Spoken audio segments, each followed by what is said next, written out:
ether round table 63, and that will give you much more than this brief overview about the need for a null hypothesis. So Yeah, conveniently, this, quick go recap ahead. on. Yeah, I just wanted to quick reiterate on the null hypothesis because it is one of the most fantastic ways of arguing ever. It added a whole new like missing component to what we've been missing in this arena, and no one has even put forward like a rebuttal to what we've put forward using the null hypothesis. So like a quick recap would be you're going to assume your null hypothesis is true, and then you're going to try and falsify it. And if you can falsify it, then the alternative hypothesis that you put forward, which is supposed to be the opposite of your null, will likely be the true thing. So if you do flat versus globe, very simple. If you can't falsify the flat, then the alternative, the globe, isn't true. So that's what we're going here. Or then you get into the statistical significance of the analysis, etc. Which if you haven't seen the ether cause Prezi from episode 63, I think you said it was, definitely go back and watch the intro to that because Mike lays out a really nice introduction to the null hypothesis and its significance and how it's used in academia, so that when you're doing research for your PhD, you don't waste all your research, right? If you falsify the thing that you think is true, well, luckily you got a backup alternative that you just proved, so you're good to go, dude. So this is very significant here, and what is like in terms of like the methodology and the framework, and in terms of like having logic behind your position in science. So please continue. Yep, and just to add just a tiny bit to that, the way my professors described it is when you do it this way, if it turns out your hypothesis was wrong, all you do is swap your hypothesis with a null hypothesis, You're good to and then go. you've still contributed to the knowledge of humankind, which is what they expect from doctors. Yeah. So conveniently, this is a view of the Rocky Mountains from my driveway, overlooking the 10 acres of my front field. It's too generous to call it a lawn because it's full of weeds, but if you don't look too close, it looks a little like a lawn. And these mountains look much more impressive when you're actually standing there. In this photo, they look kind of distant. It's amazing how much better our eyes pick up the details than cameras do. And the largest mountain peak in this photo is snowy Pikes Peak at the top center of the photograph. And what this means is I can easily perform some experiments thanks to my thin atmosphere here and the clear view to infinity and beyond. So it makes it really easy for me to experiment on how well these mountain peaks occlude stars. This is the close-up of the visitor center on top of Pikes Peak. The summit of Pikes Peak is very flat and it's pretty wide, and the visitor center is really easy to identify from far away using either a telescope or theodolite. And I suspect even binoculars or one of those telephoto adapters you can add to your cell phone, all of those things would work really well spotting the peak. And at night, the observation room on the far left of the visitor center is lit, and therefore it's really easy to identify on the mountaintop even at night. And you'll actually see that in a video that'll be upcoming. I am a soldier.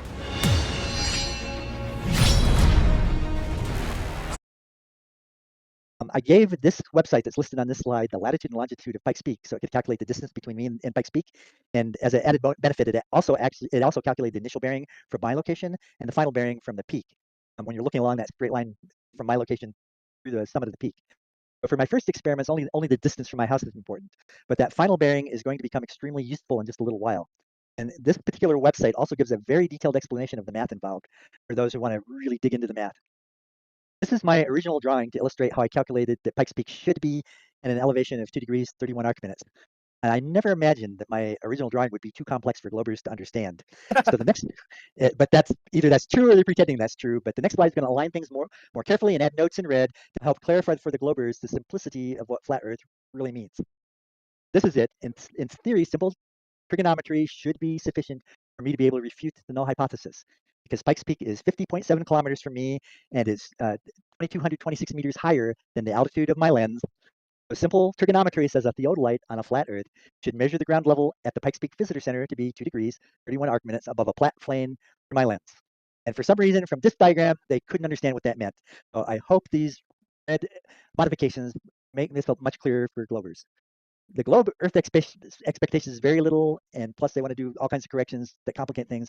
But roughly 2 degrees 17 arc minutes is a widely accepted value for what I should be measuring. And the null hypothesis concept holds me to the higher standard that the null hypothesis is deemed to be true, which means my hypothesis is false if the elevation of the visitor center is not the 2 degrees 31 arc minutes expected for a flat Earth. So in other words, within the accuracy of my measurements, they need to clearly demonstrate that the null hypothesis is false by showing that I do indeed measure 2 degrees 31 arc minutes. I found a well-used antique David White 8300 theodolite on eBay that cost me $65, including free shipping. A lot of people on the web claim this is the best model of theodolite ever made. And to anyone who may want to buy this this model to duplicate my experiment, you may want to pay extra to get its original tripod, because it has a very non-standard tripod and it needs a really expensive, well, it's not that expensive, but it's like half the price of the theodolite to attach it to any modern type tripod. Instead of buying the tripod, I just set mine up on top of a very stable cabinet, so it wouldn't wobble around when I made the measurement, and that's how I kept my cost down to $65. The 8300 is slightly tricky to operate due to its many adjustments, and you can see some of them over there, the knobs. There's some really good YouTube videos about how to master this theodolite with just a little bit of practice. And another thing about the 8300 is it's slightly tricky to read because it has this vernier scale, but YouTube videos can help with that too. So to get accurate measurements from this theodolite, it's necessary to first adjust the theodolite for 0 degrees, 0 arc minutes as shown by this photo, and then carefully level it using the built-in leveling bubble. And after you've done that, the top scale indicates degrees, and the vernier scale on the bottom is accurate to the nearest 5 arc minutes, which is about 0.083 degree. And I think that's how it got its name 8300, from its um, uh, 0.083 accuracy. It will quickly become apparent why I didn't even try to get a good photo through the eyepiece of my 8300 theodolite, but this is a roughly equivalent photo of the visitor center, 4,300 meters above sea level at the top of Pikes Peak, taken from my CSAR telescope. So the visitor center is 50.7 kilometers from the telescope in my sunroom in this photo. The lens of the telescope was 2,074 meters above sea level. So I got the altitude, latitude, and longitude of Pikes Peak from Wikipedia. I got the altitude, latitude, and longitude of the lens of my theodolite from the GPS waypoints application on my Android phone. What that all means is that the elevation of the visitor center should be 2 degrees 31 arc minutes above my level if the Earth is flat, or about 2 degrees 17 arc minutes above my level if the Earth is a globe. And remember that for the null hypothesis to be true, the elevation needs to be something other than 2 degrees 31 arc minutes. On the first measurement, my theodolite measured 2 degrees 30 arc minutes, which was the closest this accuracy would allow me to get to 2 degrees 31 arc minutes. Thus, within the accuracy of my theodolite, my very first measurement refuted the null hypothesis assertion that the Earth is not flat. So like I said, that is only one data point, but there's many more to come. But first, as we all know, critics are going to claim that the Earth only looks flat due to atmospheric refraction. And G.G. Bennett did a really good job in his 1982 paper, which he titled The Calculation of Astronomical Refraction in Marine Navigation. And in that paper, Bennett describes this equation for approximating the unsigned mean refraction in minutes of arc, where h is the observed altitude in degrees at a sea level air temperature of 10 degrees centigrade, a pressure of 1,010 millibars. And that correction for refraction conveniently elevates the globe Earth prediction of 2 degrees 17 arc minutes to 2 degrees 32 arc minutes, which is consistent with my actual measurement to within the accuracy of my inexpensive theodolite. What an amazing coincidence that atmospheric refraction seems to account for the difference between flat Earth and globe Earth. So to refute the null hypothesis, Globers claim I need to know the temperature and pressure of the air, and I really need a more accurate theodolite. Then the critics will claim that local gravitational anomalies skew the imaginary sea level plane between me and Pikes Peak. So I need to get an even more expensive theodolite. And then the critics are going to claim that atmospheric distortions are skewing my measurements. So rather than refuting their own null hypothesis, critics want to continually argue about why my null hypothesis should not be rejected by false. And my advice is don't ever let them do that. It's debatable whether the Globers understand the fallacy of their arguments, but they clearly don't understand how a null hypothesis negates their fallacious arguments. The bottom line here is that you should perform theodolite measurements only to satisfy your own scientific curiosity, because critics are going to claim that refraction explains why your theodolite tells you the Earth is flat when it's really round. So let's talk facts. The Avengers are not. If they don't like my real quick before we move on, I wanted to say about the refraction corrections and the gravitational anomalies. What he's referring to specifically, right, for those of you who don't know, the geoid model is a gravitational model that intersects with what they call the ellipsoid model. And when they went to take measurements based off of their ellipsoid model that were more precise, they found that they had to make additional corrections. And the excuse that they gave was that at their location, when they're taking zenith measurements of stars, when they drop a plug bob to make sure that their device is level, that it's actually being swung not towards the center of the ball like they think that they think happens, that they think makes level relative to the center of the ball. They say it's going off center to it, and they have to correct additionally to the difference of that, and that's a gravitational correction. So when you go to the WGS 80 anything or any of the WGS models, and you look at that ball and like it looks like a heat map, that's a heat map of gravitational fluctuations that cause these theodolites to have to deviate. So they're saying that like you think that it's level here, but actually you need to maintain a perpendicular relationship to the gravitational geometry of Earth. And that's why your theodolite's off. So to maintain that relationship, you just got to tilt that bad boy a little bit and you're good to go. So that's what they're like. They're invoking unlimited. Imagine we took a measurement and we were like, oh, well, you know why it doesn't look flat, dude? Because you have to tilt your theodolite. They would be instantly suspicious. Like, what? How not flat does it look? Well, that's how much you have to tilt it. Every time and they have unlimited tilts and corrections, and they have a math formula specifically that preassumes and incorporates the radius value in it to turn any observation into a planar observation due to weather. So even if you get a more expensive theodolite, that'll account for gravitational anomalies and offset your plug bob and do all that, right? Even if you do all that, they're still going to be like, oh, well, you know what? The atmosphere, dude. It's unpredictable. I'd like to see all your lapse rate every 6 inches to the whole way there. 10 miles vertical, that's where 10 I miles quit arguing with them after that, when Yeah. they just start saying atmosphere. And you go and look into the atmosphere and how simple that is to try to, determine what's going on in between this 10 miles right here. They can't do it very well. With the greatest technology they have, they're horrible at it. So yeah, I was like, okay, I'm done arguing with people over the atmosphere because Yeah. I'm sorry, the atmosphere isn't going to give you 816 feet over the 40 miles here it takes to look at the Chicago skyline. I'm looking at it. It's backlit with the sun. You can't tell me. No, I'm sorry. It happens every year too. It's not like this magic refraction. This happened so on this one day. I came on a day where it lined up perfectly with these two lighthouses. And it was just happenstance. I was just out there, and all of a sudden there's like 50 photographers out there when I'm getting ready to walk away and leave. And they're like, oh, no, you can't leave. The sun's getting ready to set right behind Chicago. Yeah, I just went out there because the humidity was low enough. I've been waiting for the humidity to drop to get good pictures out there. And yeah, I got real lucky. But no, it happens every year on the exact same day. It's not a magical refraction thing. It just happens once in a while. There was like 50 guys there with cameras, so it's a common occurrence.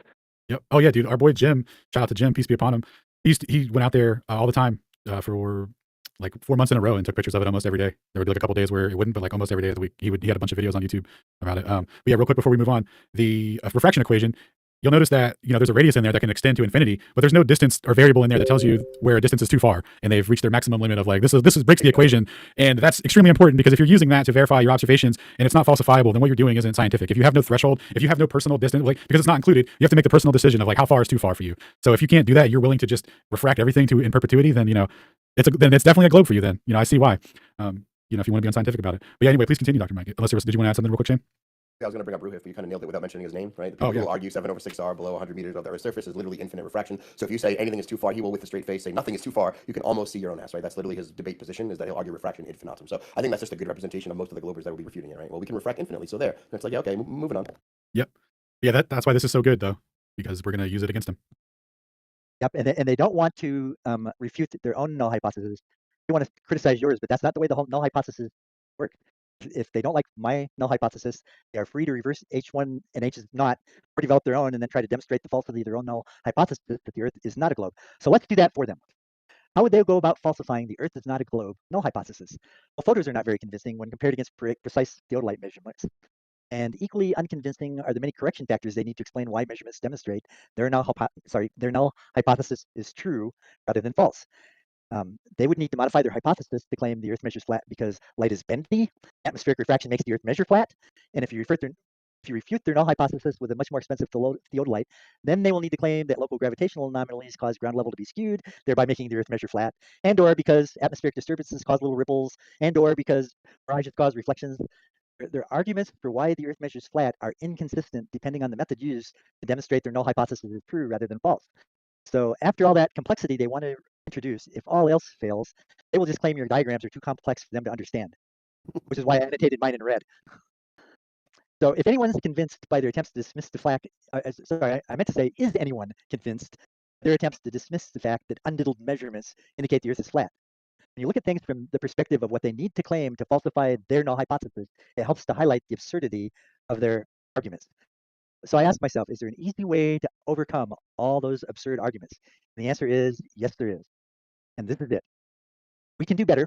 I'm going to ask the globers to try to understand the concepts illustrated by this simple diagram. Both flat and globe Earth advocates agree that the position of stars in the sky is precisely known. And we don't agree on refraction, of course, but we agree that the actual position is precisely known. So let's assume for a moment that atmospheric refraction is flawed due to commingling it with the curvature of the Earth and probably many other reasons.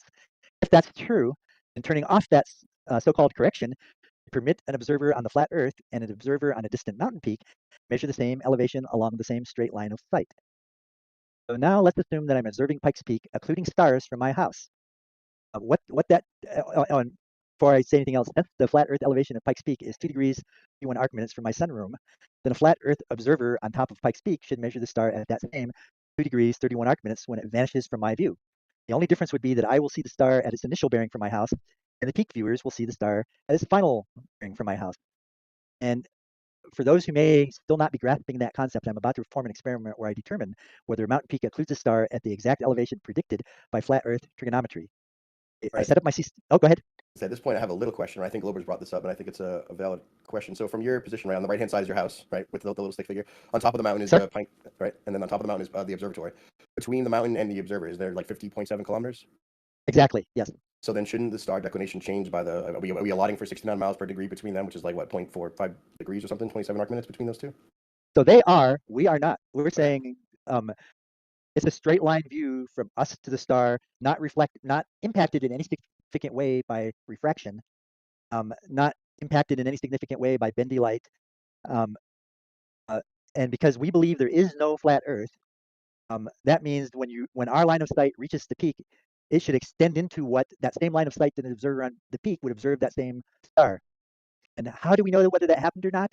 Because if that happened, then the instant that star is occluded by the peak, I will cease to see it from my sunroom, and the observer on the peak will see it just dip slightly below 2 degrees 31 arc minutes. And I want to make it really clear, I'm talking about an uncorrected observation of that star. In other words, he's got to know the real position of that star in the sky, not that fake position that's skewed by alleged atmospheric refraction. And Real that's quick, really do they record data that close to the horizon? Can you get data of where a star should be when it's that close to the horizon?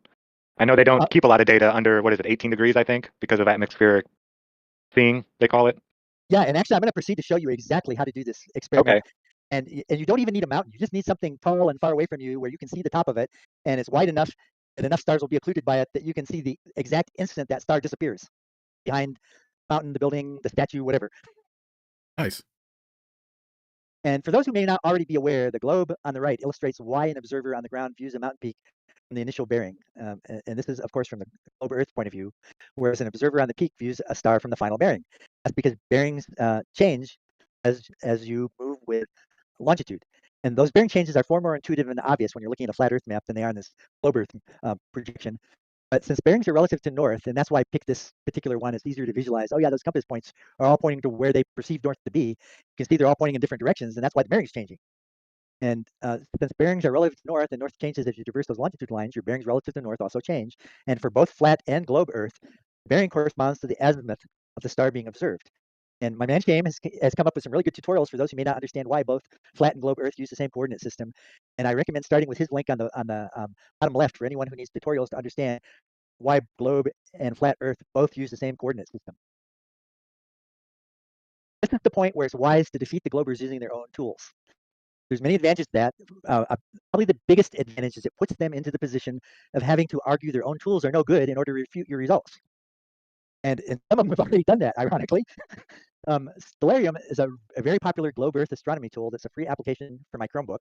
And with proper configuration, Stellarium shows the elevation of a star when the peak occludes it at my location. Default, Stellarium uses atmospheric refraction, so it's important to click the atmosphere icon to disable that correction. And that's important because falsifying the null hypothesis depends on real measurements rather than measurements that have already been fudged due to the alleged correction for refraction. So you want to know where Stellarium says the star really is rather than where it appears to be. And it's also important to set the location from which Stellarium views the sky to mountain top, not from the mountain top, not your location. That's the mistake Rue made when he sent his team of so-called professional surveyors out here to measure the elevation from my house.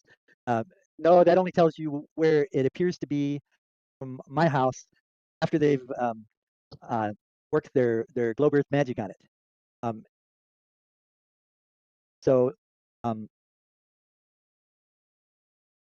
Stellarium, when you set Stellarium to view the sky from the mountain peak, because it assumes you are on a globe and it modifies the angle accordingly, that's why it will allow you to easily determine whether the uncompensated Stellarium elevation for the star is in line with your flat Earth view of the peak.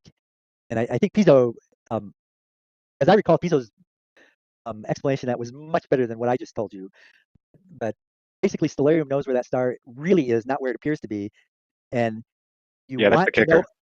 Yep, you want to know where Stellarium says that star really is from the mountaintop, because what you're trying to accomplish here, you already know the flat Earth calculations show that from you to that mountaintop, the elevation is 2 degrees 31 arc minutes. What you now want to see is, does Stellarium show you that the real position of that star is at an elevation of 2 degrees 31 minutes from the mountaintop?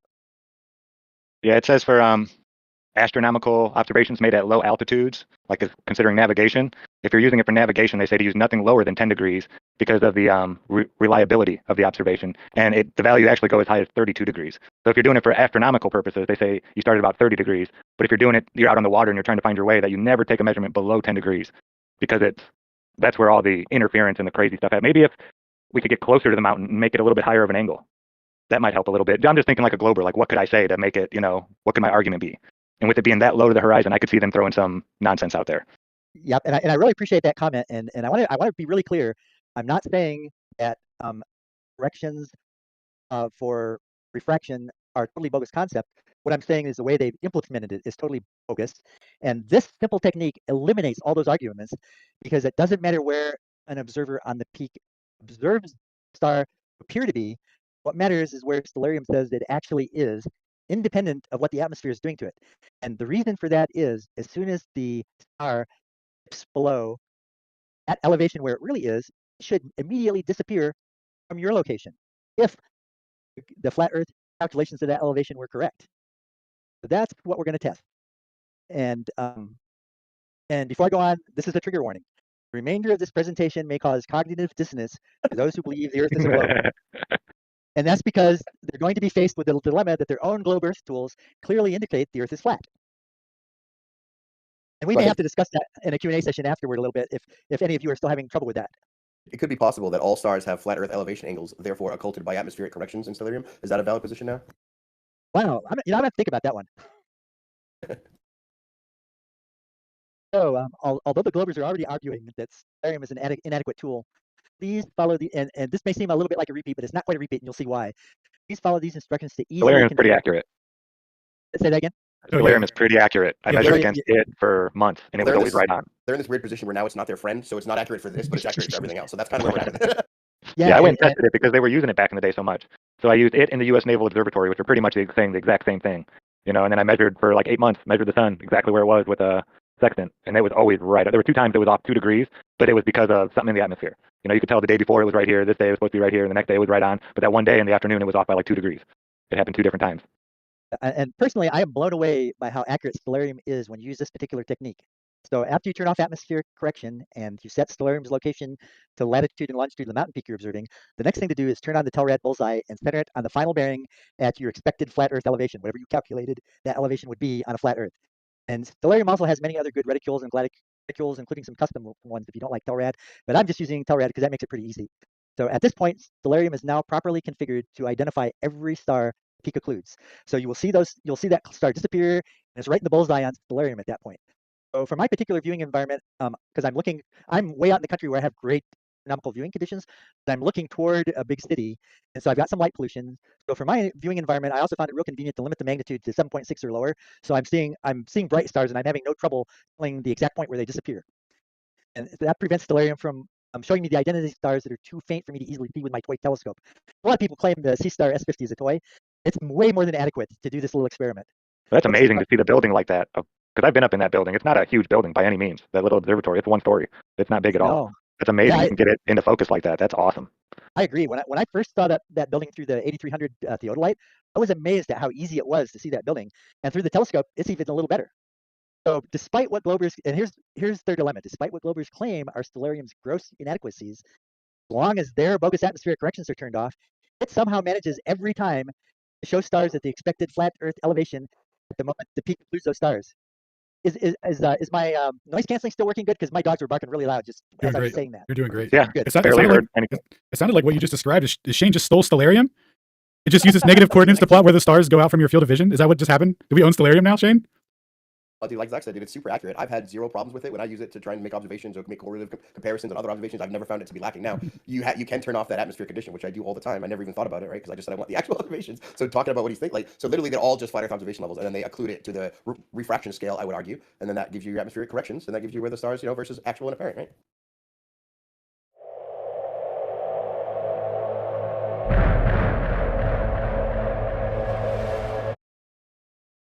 And I spent a lot of time playing with Shane's model, and I'm very, very impressed. And it really helped me understand things from the flat Earth point of view. So when I set about to come up with this method for eliminating all the objections, that made it a whole lot easier for me to logically think through the steps I needed to perform to pull this off. All right, now this is, as you should be seeing, an actual star being occluded by Pike's Peak on the left. And this is a video taken by my telescope that I then converted into a GIF. This time-lapse video was 2 minutes of viewing the Pikes Peak Visitor Center from 50.7 kilometers away, my sunroom. And right in the middle of this, you'll see that a jet flew from south to north. It was probably on its way to Denver about midway through the video. But this was my first relatively good shot of a mountain peak occluding a star. So that's why I'm giving you to this. This was my first successful, really good capture of that happening. And the photo on the right is the video frame 1 second before Pikes Peak visitor center included that star, and that star was 39 Aquarii, and that occurred at 25 seconds after 6:27 p.m. Mountain Standard Time, January 31st this year. White rectangle on the left side of the peak is the lights in the observation room of the video center, and of course the star is on the right side, and there's a light dusting of snow on the peak that's visible due to the starlight from the clear sky above the peak. So when you look pretty closely at those photos, you can see all of that. And then this is what Stellarium showed. The light gray circle is the Stellarium view of a 15 arc-minute radius around the approximate midpoint of the ground level of the Pikes Peak Visitor Center. That was about as closely as I could get it centered. The dotted red line is the expected 2 degrees 31 arc-minutes elevation of stars that are being occluded by the Visitor Center. So it was about 2 arc-minutes, which is 8 clock seconds higher than expected. And there could be a lot of reasons for that. I was just willing to accept that plus or minus 2 arc-minute uncertainty. That was close enough to prove the point. And it removes all the doubt about atmospheric refraction. It removes all doubt about gravitational anomalies. Just all the crap they want to throw at you about why your measurements are inaccurate. It throws on how accurate was Stellarium, and what do you know? Stellarium agrees exactly with flat Earth calculations. So 15 arc seconds was because the visitor center had not yet occluded the star at that point. Another 15 arc seconds was due to the height of the visitor center above the ground. Thus, the actual deviation from the expected measurement was about 1.5 arc-minute, which is 6 clock seconds. There's probably another clock second in there because, like I said, I set to be able to capture these stars easily, I set my C-star camera up for a 1-minute exposure.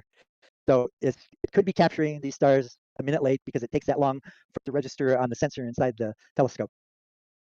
And this is a summary of the measurements according to Stellarium.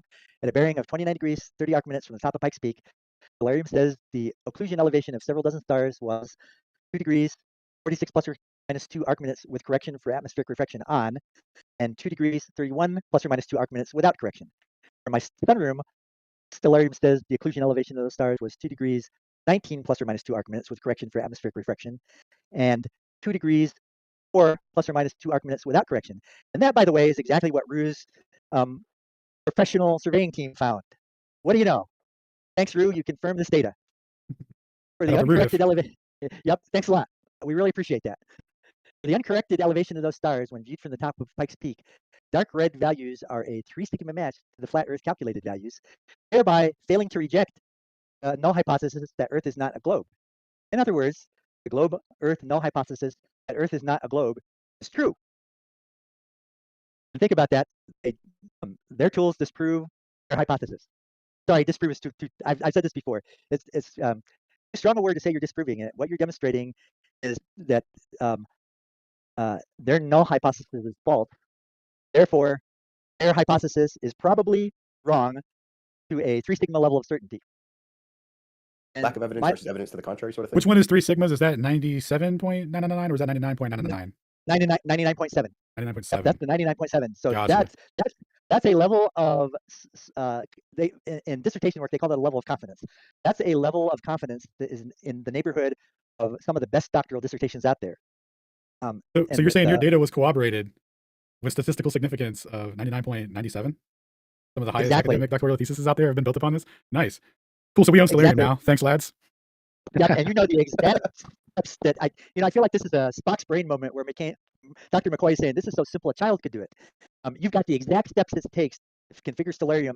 Makes this so simple your kindergartner might be able to pull this off. I remember when my daughter, actually she was pre-kindergarten when she was using my Commodore Amiga to create art. This is my daughter who has a PhD in mathematics now. Excuse me, she has a PhD in education with an emphasis of online mathematics. But like I probably told you before, I take a little bit of credit for her getting her PhD because her major as her bachelor's degree was mathematics. And she got so excited when she realized I could no longer answer her math questions. That excited her to go on. Yeah. She was thinking, yeah, I just finally exceeded my dad. And that motivated her to keep going until she got her PhD in education, specializing in online mathematics. That is awesome, man. We'll allow it. You get credit. So my plus or minus 2 arc-minutes of uncertainty that may be due to real atmospheric refraction at the current temperature and pressure. This finance prodigy torched his $1 million career at a big bank on Wall Street to go all in on an it may be due to other things. It's just an uncertainty, and we always have to accept a little uncertainty. What G.G. Bennett didn't admit or may not have realized is that the large corrections by his atmospheric refraction equation, what that is really doing is transforming Earth measurements into the illusion of a globe Earth. It's been our position for years. I'm glad that you finally found the source of it and just put it on display for everyone like this and falsified it. Yeah, Using hey, the celestial theodolite. What's up? you know that optics graph we made from looking at the stars 69 miles per degree on that spreadsheet that ends up being the logarithmic curve as it approaches infinity, right? Mm-hmm. That's the exact inverse of the refraction chart that we just looked at. Like if you were to No put those two way. together, they would be perfectly symmetrical. Yeah. Yo, you got to make Just- a thing for just- that. That's insane. Something to point out. Yep. Yeah, that's dude. So what he's saying is actually backed up by if you were to take those two graphs and just put them together, yeah. You Dang. can tell by your face you got it. That's insane, dude. Oh man, do we see in Globe Vision? Yep. Yep. Sure do, buddy. Yep. I haven't had time to do this, but I think it was Alan who suggested I put error bars on my measurements. So it would be great if you could do that and put error bars on it. I just took a look at that correction and I instantly realized when I saw it, oh, these guys are transforming flat Earth into globe Earth, and either they're maliciously doing it on purpose or they're so dumb they didn't realize that's what they were doing. I like those two positions. I'll take A for most and B for the really opposite people. I do think a lot of people just apply it like without thinking what they're doing, right? And just being like, well, this is what I have to do. I learned it in class. These are the steps. This is the part before the, they're not even doing, oh, well, I got to correct my flat Earth globe real quick before I output, and there we go. There's my answer. Yep, and I have to admit I was like that. And if you read my first book, Ramblings of an Old Man about Prime Number 17, that I published in 2020, you'll realize that was where I began a big part of my transformation of beginning to question things I thought I knew. And then later that year, that's when I wrote Ramblings of an Old Man about the scientific method. And you can see there, I was beginning to question a lot more and realizing we've been told a lot of stuff that's just false. And then by the time 2023, I got to the luminiferous ether, and that started out Ramblings of an Old Man about the luminiferous ether. I spent about a year and a half revising it, and that's why it didn't come out until 2023 to make it less rambling and more focused on luminiferous ether. And at the time I published that, I hadn't yet calibrated it the way I presented in Ether Roundtable 63 to a 6 sigma level of certainty that all of the fundamental constants of physics are demonstrably produced by luminiferous ether. So you can see, if anybody who wants to like delve into my journey, you could read those books for their amusement. And I think I've got them all configured now, so you can get them free if you have Kindle Unlimited. And I'll have to warn you, it took me years to figure out how to trick Kindle Unlimited into presenting equations properly. So only the luminiferous ether does a really good job of producing equations. The rest you get a peg of a snapshot of the equation, and it's readable. You can't like reverse. If you like dark mode, you can't get white equations on a dark background. You have to settle for the black on white. So it took me a while to figure out how to outsmart Kindle. It's almost like Kindle Direct Publishing didn't want people publishing equations. I don't know why they might feel that way.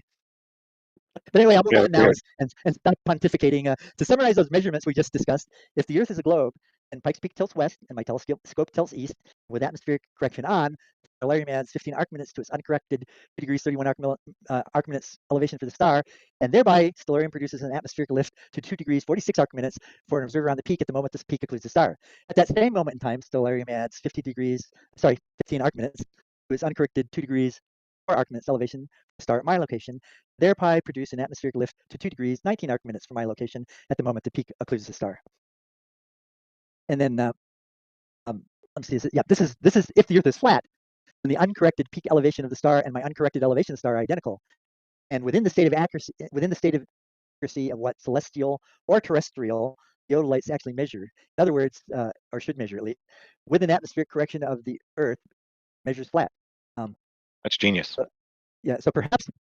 So what occurred to me, perhaps Pike Peak is just an outlier, so let's move on to a different peak. And if you were looking at the original draft of this that I sent to Ellen, I was having cloudy days, I couldn't make those measurements, so I put in that original draft what I predicted those measurements would be. And then this is where those calculations came from, of what I predicted the measurements would be. And trigonometry and theodolite measurements again confirmed that the flat Earth elevation of Blodgett Peak is 1 degree 16 arc minutes from my sunroom. Maybe that's just a fluke, but that's why I developed this celestial theodolite technique, because it takes all the uncertainties out of these measurements and you just look for the star to disappear behind the peak. Yeah, and to be clear, can I hop in real quick? Yeah, so to be clear, you can.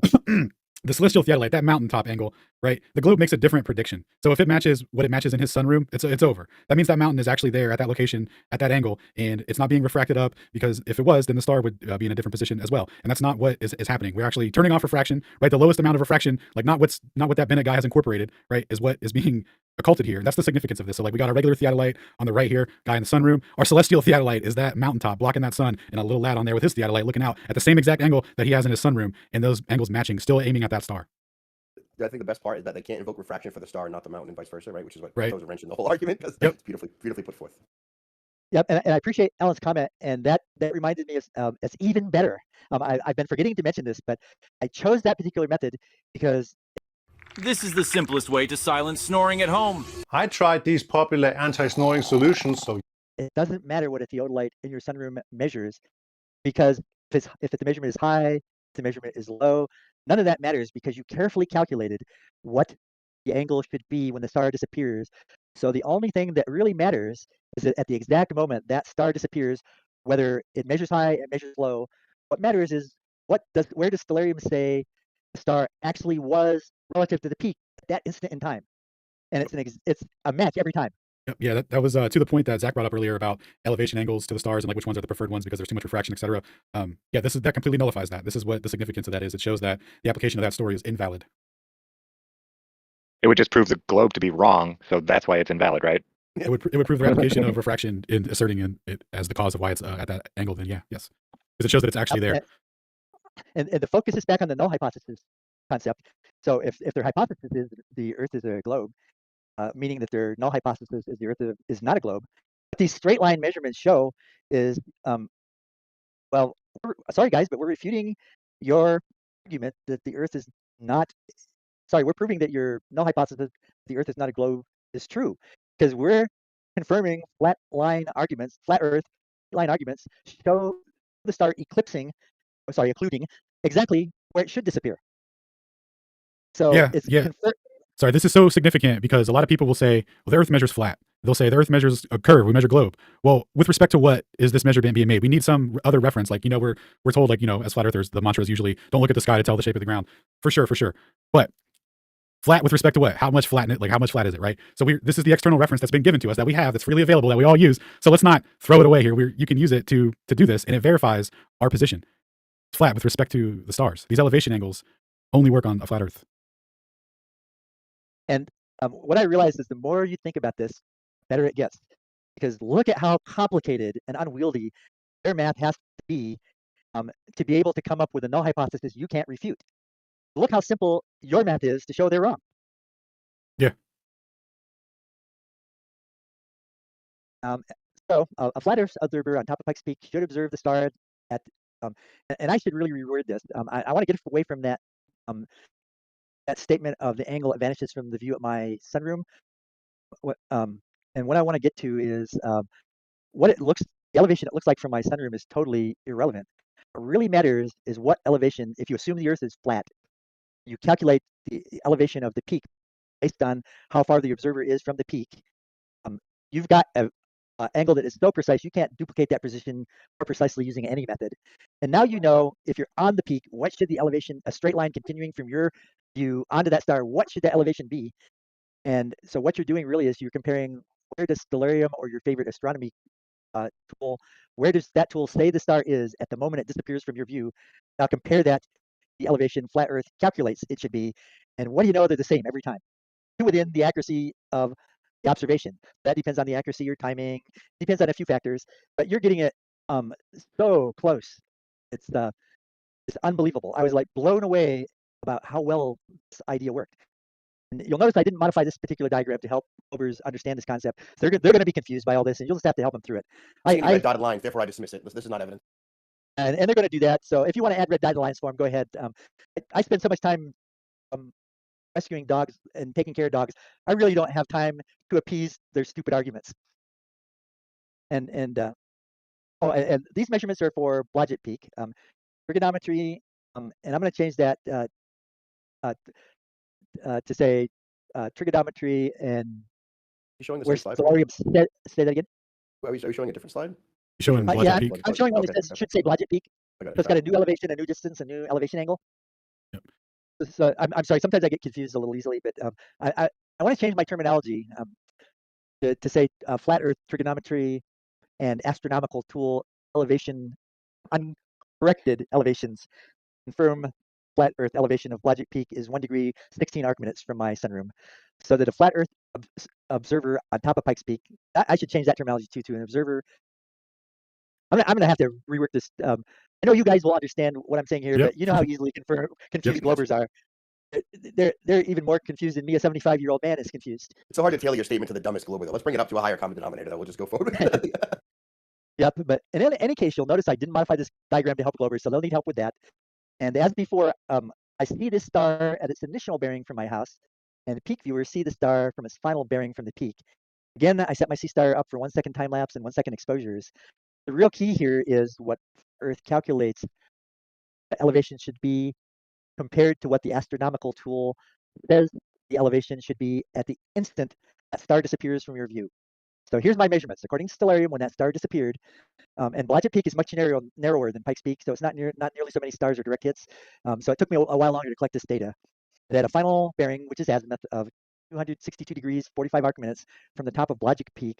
Stellarium says the occlusion elevation of numerous stars was 1 degree 36 plus or minus 1 arc minute with correction atmospheric refraction versus 1 degree 17 plus or minus 1 arc minute without correction. For my sunroom, Stellarium says the occlusion elevation of those stars was 1 degree 18 plus or minus 1 arc minutes with correction for atmospheric refraction and 58 plus or minus 1 arc minutes without correction. So for the uncorrected elevation of those stars, when viewed from the top of Blodgett Peak, the dark red values are at least a 2.5 sigma match to the flat Earth calculated values, and that's about 90% confidence level, thereby failing to reject the globe Earth null hypothesis that the Earth is not a globe, the level of confidence of 2.5 sigma. In other words, the globe Earth null hypothesis that the Earth is not a globe is true. The Earth is not a globe according to this measurement to a 90% confidence level.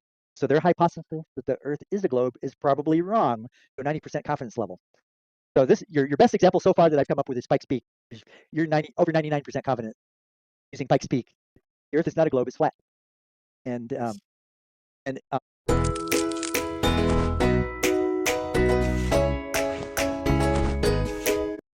even 2.5 sigma is still in the neighborhood of what many doctoral dissertations are required to do. And to summarize again, these are the measurements we just discussed from the globe Earth point of view. If the Earth is a globe, then Blodgett Peak tilts west and my telescope tilts east with atmospheric correction on. Stellarium adds 19 arc minutes to its uncorrected 1 degree 17 arc minute elevation of the star, thereby produces an atmospheric lift to 1 degree 36 arc minutes for an observer on the peak at the moment the peak occludes the star. At that same moment in time, Stellarium adds 20 arc minutes to its uncorrected 58 arc minute elevation of the star at my location, to thereby produce an atmospheric lift to 1 degree 18 arc minutes from my location at the moment the peak occludes the star. And at this point, the atmospheric corrections are no longer even a good match to the globe Earth predictions. So this, I say what Walter Scott penned, "Oh, what a tangled web we weave when first we practice to deceive." So maybe it was just an instant mistake they made, or maybe they're intentionally trying to be deceptive. And then if the Earth is flat, it does make you wonder. And I don't want to impugn them. I think we're dealing with two camps. We're dealing with people who innocently believe everything they were told and never checked anything out for themselves. And then we're dealing with another group who knows better, and they're maliciously doing their best to confuse people about the truth. And I'm not going to accuse people of one or the other. I hope I'm giving everybody a lot of ammunition. So if the Earth is flat, then the uncorrected peak elevation of the star and my uncorrected elevation of the star are within an arc minute of each other, and all of those values are within my margin of uncertainty. So like Pikes Peak, with atmospheric correction off, Blodgett Peak is consistent with flat Earth. And as before, with atmospheric correction on, flat Earth magically maps onto a globe. And I want, yeah, amazing, isn't it? And I want everybody to keep in mind this measurement technique is only 2 weeks old. I've only had the opportunity to measure these two peaks. I'm giving everybody the exact technique so any legitimate scientist can confirm my measurements and argue the little argument mistakes I may have made here and there. But I think any reputable scientist can easily outperform my observations over the last 2 weeks. Can I make a comment on that? Yes, If Ruhif does get someone to go measure and confirm your measurements, make sure that he does it at night, because there are papers that suggest that the refraction can be changed throughout the day, or that things can be shorter during the daytime. And I wish I would have known this whenever I did my measurements, but yeah, make sure that they take that into account. And if the mountain is actually occulting the star, then that shows that rather than them being refracted up at night, they'd have to be being refracted down during the day, which could explain some of their measurements with why things are shorter if they're constantly doing daytime readings. So I just wanted that out there, and I can try to post this paper in the chat or something like that. I do have the name of it right here. It's called Estimation of Temporal Variations in Path Average Atmospheric Refractive Index Gradient from Time-Lapse Imagery by Dr. Sentasri. And there is one more paper on this, and it's called Image Shift Due to Atmospheric Refraction Predicted by Numerical Weather Modeling and Machine Learning by Dr. Al Yunus.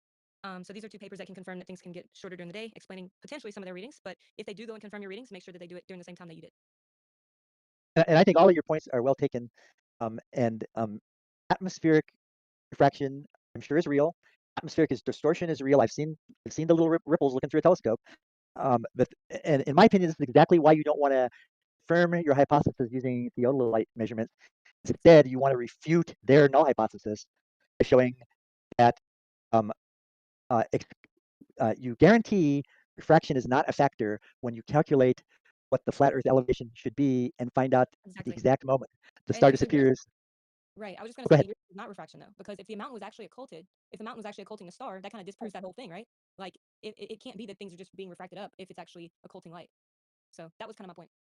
Exactly. I started out with this by saying I had been documenting this and what might have turned into a presentation as I was going along, and then I realized, by golly, I think I might be onto something. And so I sent it to Alan and I said, I think I may have discovered a clever way to bypass all of this nonsense. What do you think? And he started distributing it. So I think I took that as, yep, that's a clever way to get around all of their Yeah, dude. Yeah, it was pretty insane. Yeah, genius. Well done. So I don't know people know who Where Taylor. did you have the idea? Do you remember? Yeah, that's awesome. So like I said, Taylor inspired all of this. I got the theodolite, and it's when and maybe my theodolite was wrong, but I also have an astrolabe, and it's pretty. You can't read an astrolabe as accurately as you can read a theodolite. It tells you whether you're in the ballpark or not. And I was in the ballpark of the right model measurements, even with astrolabe. And it was pretty much a toy astrolabe. It's not one of those expensive, really accurate astrolabes, but I can tell a half a degree of difference on it pretty easily. And so Taylor inspired me, and when I slowly turned the knob of that 8300, because you have to turn that knob really slowly to bring the crosshairs up to the elevation of the peak. And I did that, and because the degree and vernier arc minute measurement are on the side, I had to go around the side to see where did it end up. And that was the moment that really began to make me say, it seems like Flirfs are onto something. and that's when after that I started digging into all the atmospheric corrections. And no sooner than did I look at G.G. Bennett's graph, then I realized, oh, he's just compensating and he's transforming flat Earth measurements into globe Earth measurements. That's yeah, and I'm not saying there's no atmospheric correction in there, but most of his equation is transforming flat Earth into globe Earth. I think people are going to have to really work on valid atmospheric corrections because his are not valid. But that's my hypothesis. I'm not going to bother to prove that hypothesis because I think celestial theodolite is even better. With that, you can just totally ignore those minute. I'm sure the refraction and distortions are all real, but they're so minor compared to the actual measurement, you can just ignore them. Negligible. And they amount to less than plus or minus 2 arc minutes. That's close enough to refute the globe Earth hypothesis because they need way more correction than that to turn flat Earth measurements into globe Earth, and it's just not there. Excellent. So on some of the earlier drafts, I had some conclusions, but there's some valid criticism. It's not really conclusions. I'm going to change this to the biggest takeaways, and the biggest takeaways of all this is that uncorrected raw measurements are consistent with standard trigonometry on a flat Earth. And the other big takeaway is the atmospheric corrections applied by delirium. 3 of your ex-boyfriends died. Sure, a few of my exes are dead. And professional surveyors are consistent with the G.G. Bennett equation. And their wizardry magically transform flat Earth measurements into the illusion of a globe Earth. And with that, I'll ask, are there any questions? And we can discuss anything you want, anything more you want. I'll answer as many questions and listen to all you have to say. Nice. That was excellent. Thank you, Dr. Mike. My pleasure. Yeah, very well done. Thank you. Put a link in the chat to join our Discord. If anyone has any questions and would like to come on live and ask them, you don't have to come on camera, but that would be cool if you did. But you can just come on and ask on voice, or if you have any in the chat, just type them out and we'll go over them. I didn't know that Taylor was the inspiration. It'd be cooler if you did. Not required. Lightning encouraged. Maybe eighth a little bit. No, just kidding. Taylor, I didn't know Taylor was the inspiration for this theodolite. So the first celestial theodolite use, I had no idea. I know she's cool, but I didn't know she was the inspiration. And I don't want to put too much of a burden on Taylor and give her too high standard to live up to. And I want to give everybody here credit because you've all helped me understand your position and figure out the ways to defeat the insane arguments against what you believe. Right? I think we welcomed you because you were bucking the mainstream. You were like, I'm not getting the whole story. The government lies, and that united us in the first place, right? The bucking of mainstream. Just all right, well, let's figure it out for ourselves. And mostly, when everyone does that independently, they all end up at the same conclusions, which is weird, right? So, conspiracy theorists are a bunch of independent truthers who all arrive at the same independent conclusions. I don't know. And when Alan first invited me to Discord, I didn't even realize you guys were flat earthers. It took me a while to figure it out. But what I immediately noticed is you were all questioning the lies mainstream science was telling you, and I had already figured out some of those lies. And the other thing I noticed about you immediately, you guys were all applying the scientific method to the best of your ability. So I felt like immediate bond. Here's a bunch of people who realize the science is wrong, and they're trying to apply the scientific method to refute that wrong science. Forgive me, Taylor, if I put you on too high a pedestal. Oh, you surpassed it. No, we're so thankful to have you join Ether Cause, man. It's been great. You've been so supportive with Null Hypothesis and other stuff. So it's been awesome, man. I'm glad that you found a like-minded community. I'd hate to ask for more, but I'm gonna real quick. You know, our buddy Cassander, I think you guys are working together on some stuff. What do you think the odds are of you bringing the Celestial Theodolite argument to his attention? I can bring it to him. I've found, I think because of the way Cass likes to work, and the way I have to work because of the dog rescue, it's making it hard for us to collaborate. And we've still got to work out how to do that. And I'll propose this to him and ask him if he's got any good suggestions for how we can pull that off. Perfect. Perfect. Because we don't like to push him, but I feel like if you pushed him, it'd be different. You know what I mean? Well, and I don't want to push him either. He, if my brother were still alive, Cass is about the age my brother would have been because he's 10 years older than me. I'm beginning to become well acquainted with old age problems myself. People say two things: the more you study, the more you learn. The longer you can postpone cognitive decline. So I think that's one thing I have working in my favor because I study everything. And the other thing I have working in my favor is people say having dogs prolongs your life because you are their service human. Yeah, they're not your service dog; you're their service human. And, no, there is no not getting up to let them out in the morning. There is none of that. No. You know the consequences of not letting them out in the morning. So no, as soon as I heard you say that, man, that you rescue dogs and you have I was like, oh, I like this guy a lot. That's like my dream. If I ever fell into like, a couple $1 million, I would buy 500 acres and turn it into a giant dog rescue. It would just be nothing but if your dog needs a home, bring it. We'll find a place for it. That's my dream. Yeah, I love dogs. That's what everyone. My sister does like fostering. She takes dogs in there all the time. Just how I got interested in how I got my dog. Just picked one up from one of the rescues. That's the best way to go. Picked up a border collie from the streets. Respect. Yeah, he was the only one for sure. We got a question or a comment from the chat from our boy Pablo's dog. Shout out to him. This is gauge. So he wants to know gauge capability of the Celestial Theodolite, repeatability and producibility, and statistics. Basic statistics would be nice to have on hand. He says. So being a former precision measurement calibration guy, I agree with him. I don't happen to know what those statistics were, and I'm so beyond theodolites now because they are so easy to refute using valid and invalid arguments. And that's why I wanted to come up with this better method where refraction doesn't matter, the accuracy of your instrument doesn't matter, because those, especially Globers who have not yet figured this out, it doesn't matter whether you're watching that peak from an accurate instrument or an inaccurate instrument. The one thing that matters is can you see that star disappear? And if you can, do you have a stopwatch in hand and you can find out the exact time that occurred? Okay, now go compare that with what the best astronomical tool you can find says was the elevation of that star at the exact instant it disappeared from your sight. And if that agrees with the flat Earth calculation, I'm sorry, but no matter how much you dislike that, that refuted your null hypothesis. It demonstrates that it appears the Earth is flat, whether you like it or not. Well said, and that is the crux of it. That is the power of the Celestial Theodolite, like showing that is the actual position and that is therefore the actual angle. It's just they literally have to argue against Stellarium, guys. Like, do you know how awesome that is? I like how both the null hypothesis line up, like the one with ours with the proving Earth curve. Can't prove what shape it is, but what shape it isn't. How does that nicely align up with this, right? Dude, it's perfect, bro. Very complimentary, one would say. You get the extra advantage benefit if they have to start arguing the validity of their own tools, which that relegates them to, our pictures show the Earth is flat. The globe is round. And so because I've worked in satellites so long, and because while I was working, I had an extremely high security clearance, I was able to see the raw satellite data that goes through a processing center, gets scrubbed before it's released to the rest of you guys. And that's, you're seeing, many of you have pointed out, these are doctored photos, and you're right. They're doctored for security reasons, because there's things you're not supposed to see, and I can't discuss any of that. But I have seen the photos from satellites. The Earth really does appear to be a globe. However, notice that the whole Glober philosophy is based on refraction causing light to be bendy. Well, what does that do to light in space? Who has studied that? And moreover, and Cass will point out what we all know. Einstein's theories of relativity are bogus, but nevertheless, they do make some valid predictions. And whether valid or not, it argues that mass warps light. And then if you go look at my book, The Luminiferous Ether, well, actually, I make this case even in the scientific method. At the center of the Earth, whether the Earth is a globe or flat, it doesn't matter. At the center of the Earth is an 8.8 millimeter diameter black hole. And it's got to be warping the heck out of all the light that the ether is pushing into the center of the Earth. And then go look at my table 63, where I show you to a 6 sigma level of confidence that very same luminiferous ether easily explains every single fundamental constant of physics that NIST publishes to 9 digits or greater of accuracy. There's definitely, we are on top of a black hole. So we are on the verge of some amazing science if we follow up on all the things we know are bogus. Yeah, absolutely. And I have a question if you're able to answer it about the satellite stuff that you were looking at. Were you looking at actual, like the full picture that's already been compiled, or were you looking at segmented strips of data that they say, because they say that, they take it in segments or whatever? Or were you on that far? I'm under an extremely strict non-disclosure agreement under literally under penalty of death. But I will tell you everything I can, and what I can tell you is my organization was the switchboard. So we were the people who took the raw satellite data and routed it to the people who needed it without telling them where it came from. Man, that's so hilarious because there was that one paper that we came across where the lads, Wolf and Pettit, they got their raw data and it was already corrected.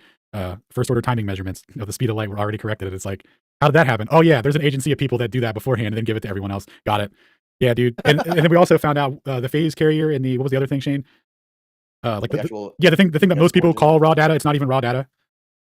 So yeah, well, that's when you get to like pre-corrected ECEF coordinates, where they give you to like the XY, but then they give you the surface of Earth relative to the surface of Earth, and then that gets interpreted only via a spherical datum. So they relate it to the top of the WGS84 to give you uncorrected ECEF with pre-corrected height. That'll show you a curve. Yep. In the intelligence community, what we at the various intelligence agencies called the raw data is unsanitized, and then it goes to a processing center where they scrub out everything they don't want the rest of you mere mortals to see. A connotation, sanitization. Yeah. Yep. And gotta clean the truth off of it. Yeah, I'm gonna defend them a little bit because we do not want our enemies to know what we are able to see. We want them to always be guessing about how much do we know, and that's why we can't confirm or deny anything. It drives my wife crazy when she sees them talking about something on TV that I know the answer to, and I tell her, I'm sorry I can't talk about that, or I'm sorry I can't confirm or deny what they just claimed. It just drives her crazy because she knows I know, but I can't tell her. Can I ask you a question, Dr. Yes, ma'am. You can neither confirm or deny the answer, Taylor. I was just interested in this, and I was looking into it about like private citizens putting up a satellite. And so theoretically, if you like purchased a satellite and then hired somebody to launch it or whatever, and you have like a camera on it, could you theoretically see what it looks like? Ooh, I'll take this one. So there's like unlimited Kickstarters and GoFundMe's of people doing exactly what you just said, trying to go fund their own satellite project to go launch their own things. And every single one of them, the ones that they actually try to follow through with, the ones that aren't just a scam, they find that the FCC ends up blocking them from launching anything or doing anything. What? And the same thing, they do the same thing with weather balloons. There was if Ira was here, we could get him to tell the story about how they were going to launch some weather balloon thing in Argentina, I think it was, or Brazil, and basically because it was like being publicized, it ended up getting shut down, and they found out that it was basically our government called their government, was like, don't let them do it or whatever, and they got their people that are in charge of their airspace stuff to shut it down and restrict it and be weird about it. And then an additional answer to your question is Elon Musk's of Starlink. Those are private satellites, and I'm a major fan of Elon Musk and everything he's doing, and I know that not all of you feel that same way, but I'll tell you why I'm such a big fan of him. I don't think I'm allowed necessarily to disclose how much launches were costing us, but I was working in the Office of Space Launch when Elon Musk was getting started, and we were helping him get SpaceX off the ground, literally. The reason we were doing it, he was launching satellites for 3% of what the United Space Alliance was charging us to launch satellites. So in practical terms, what that means is we could launch 30 times as many satellites for the same cost. And he was actually doing that with his own satellites. And that's part of the reason he was doing it so cheap at the beginning when it was costing him more. But we actually got him to the point where he was saving us money and making a profit doing it. Dude, that's awesome. Do you and because, go ahead. No, it's okay. I was just gonna ask you another question about satellites, but I was just wondering, like, if you've ever heard of anybody doing that and having a camera on it themselves? And then another side note was, I was at the observatory the other day, and somebody brought up like private like space operations, and the person that was running the telescope got like so angry and like heated and was like, "No, we don't need any private organizations." Like, and it was just crazy. So I don't know of anybody who's actually doing it, but it could theoretically be done. In some cases, like in his early days, Elon would lose his satellite because we were the switchboard. We'd give him the signal he lost, but we couldn't tell him how we got it. That's insane, dude. So real quick on satellite orbits, I wanted to show you some circumpolar orbits and what they should look like on a globe versus what they look like over a flat Earth. Have you seen that yet? So one of the things I am strictly prohibited from talking about is satellite orbits. Okay, if I show you the orbits and you say nothing, but we go over for the audience and you just nod along or turn your camera off for a second, don't even interact. We'll just show them. We'll present the. Yeah, we don't want to get you in trouble. That's the trick my wife is constantly trying to pull on me. And another trick she tries to pull on me is she discovered that my subconscious can talk to her while I'm asleep. And so she tries to talk to my subconscious. It may be dangerous, but she didn't seem to realize I'm well trained to be aware of what my subconscious is doing and not answer her questions. Oh, that's excellent. And they're always listening, right? You know that. Can you turn the screen share off for a second? You won't believe how old this couple is. Excuse me? I ask people who are in really good shape what kind of diets they're on. Do you mind if I ask what? I've been under constant surveillance my whole life, so I'm just used to it. I don't even try to hide. We have a screen share real quick. So Oh, do you ask me to turn off screen share? Yeah, I wanted to show everyone who isn't you Sorry about that. the circumpolar stuff or the satellite orbits because this is extremely important because we actually added this to the null hypothesis here because it worked out so well for us. Let's see. 30. You see that? Okay, you guys should be seeing a globe with some pink lines on it. Mm-hmm. Okay, so we're all familiar with these longitude and latitude lines here. Now, what this pink line shows us is what an orbit would look like on a globe if this projection was truly represented on a globe, where you could go around the north and come out from the bottom from the south and come up again, right? So here we're looking at what an orbit would look like going north to south, and then from south we're going back up to north. This is what it would look like. This is what it would look like on an equirectangular projection, and this is the one that they always show us that has the spirograph on it. So we're going to look at what these would look like on a different projection here. Now, because this latitude-longitude system, otherwise known as the geographic graticule, is invariant under transformation with some corrections applied to it, you can, this projection is just as valid as this one, is just as valid as this one. This line here will transform correctly when you apply the correct corrections to it.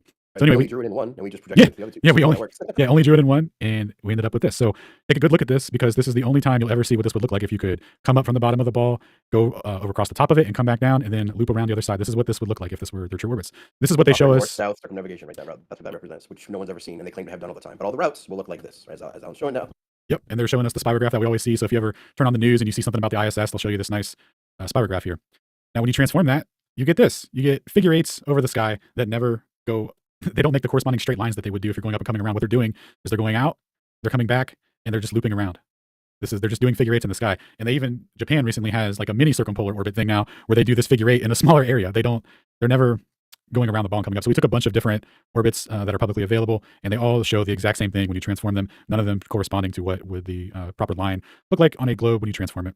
They like to show you an equal area projection like this right here, and like to show you, look at these north-south circumpolar, and I'm like, this couldn't be possible on a flat Earth. Then you're like, oh wait, well actually it's equally. Well, hold on, scratch my head. Now I'm confused, right? Because they're saying that it's not possible, but when you actually plot it, totally possible. The only thing that wouldn't be possible is the first one that we showed. Yep.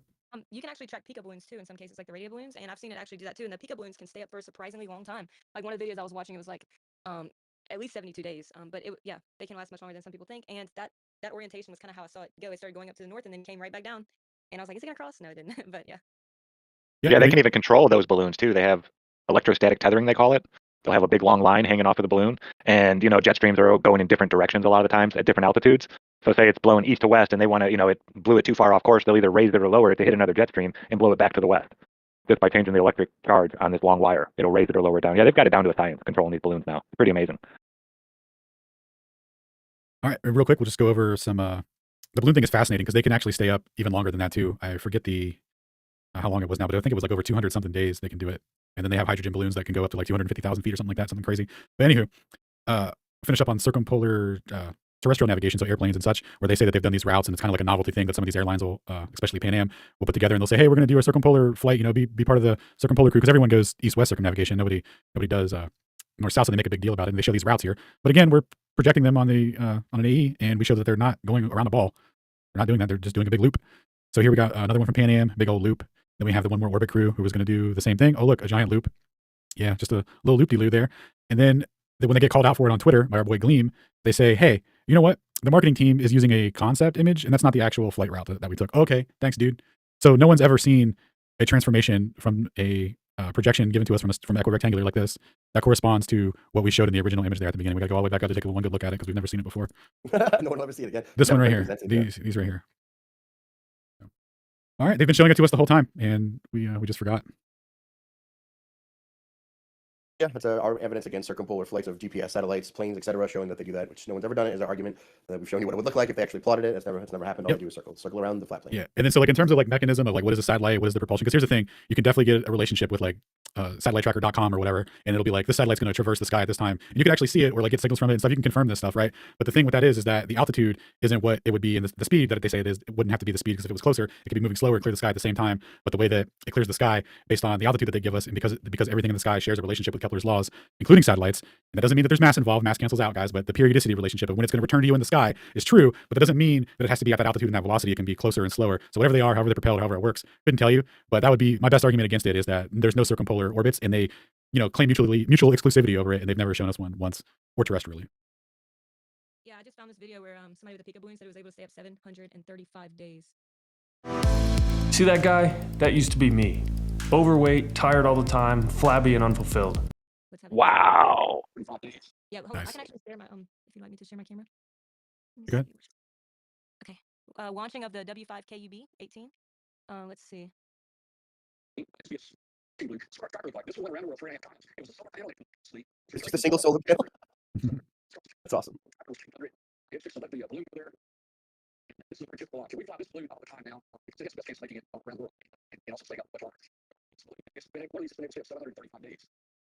then if you rewind it, here's some of the paths that they had going around this way. And then this one looked like the track to go up and then looped right back down.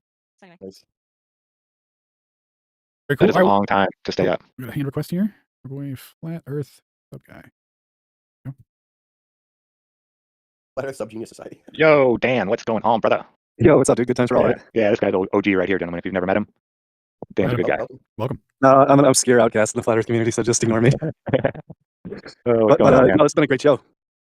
Yeah, these guys are smart. This dude's a wealth of wisdom here. It's refreshing to listen to. It's one of the first Globebusters podcasts I've listened to in a while. I shared it in my groups and shit, but I normally just share things and I just go off and do my own reading or whatever. But I don't know. I've taken a long hiatus and everything, but just seeing everything that's happened over the past month or two or three with everything, yeah, listening to this guy's cool.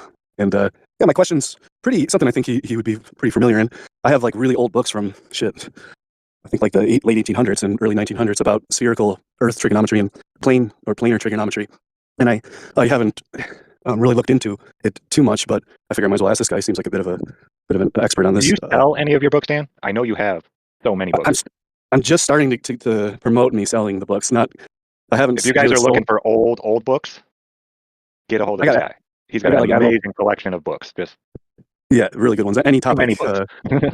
any topic really too.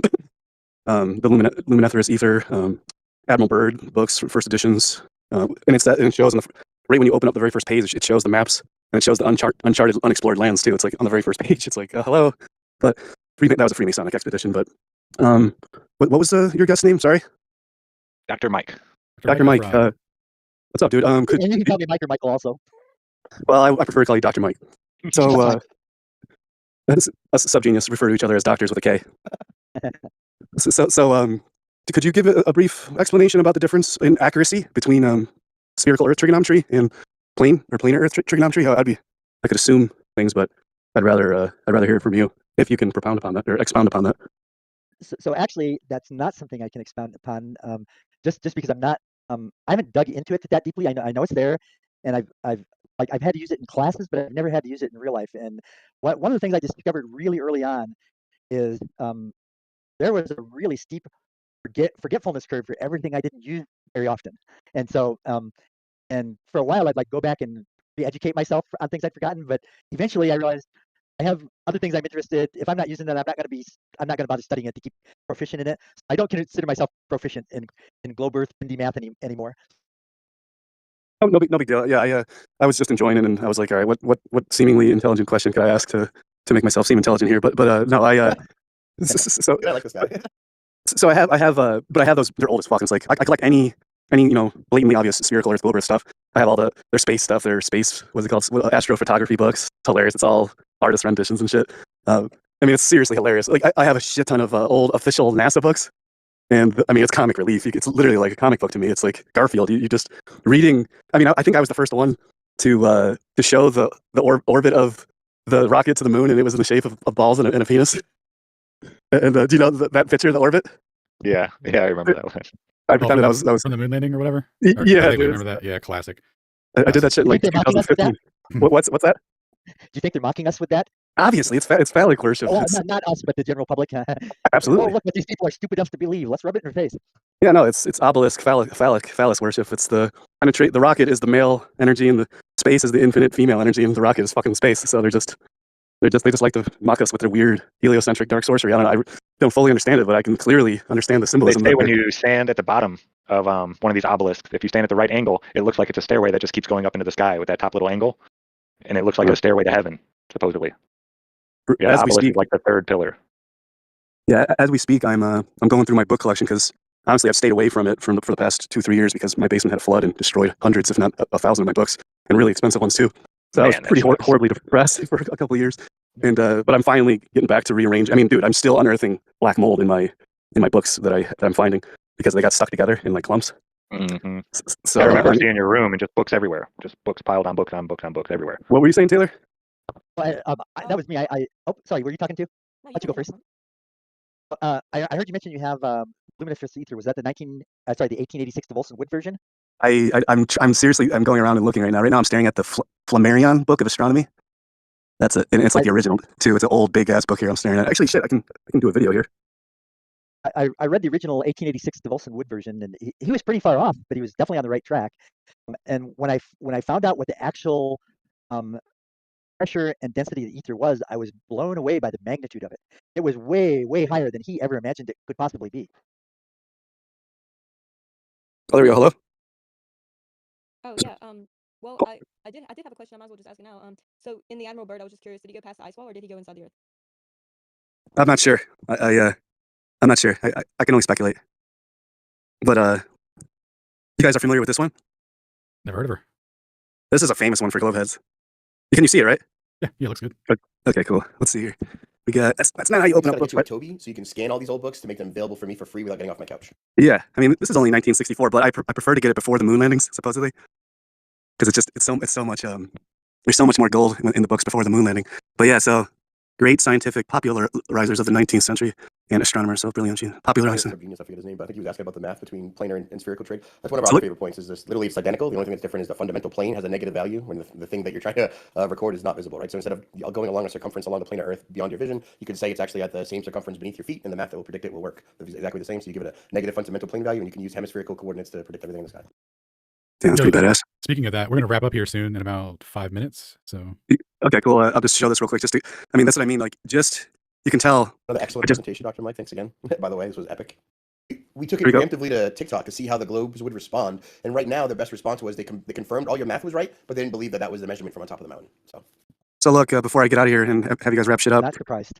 So look, it took a while to confirm the math, and when they got there, they were like, "Well, this is right, but you still must be wrong, so you didn't measure it." That's what I mean, there's almost 700 pages, and they follow my instructions. Oh shit! And replicate my results. You're going to be witnessing a lot of meltdowns. Yeah. Yo, could you guys see awesome. this? Yeah, we can see it. All right, so yeah, like this, just like globe Earth. If you need globe Earth pseudoscience, you just go to whatever chapter you're interested in. Somebody was asking, got the Earth satellite, the moon, phases of the moon. You got the how the Earth revolves around the sun. Hey Jim, I'm just following up about our call last week. Do you have? It's so ludicrous. The eclipses of the sun, inside the sun. They know what's inside the sun, guys. And it's just, I don't know. It's just so, and it's like the show of flat Earth. But from the side, slightly tilted. But yeah, so thanks for letting me on. And yeah, good talking to you again, Dan. It's been a while, man. Yeah, absolutely, dude. Yeah, I'll have to do, like, as you can see, I have to organize this stuff. Like it's like I said, books on books on books. You see that?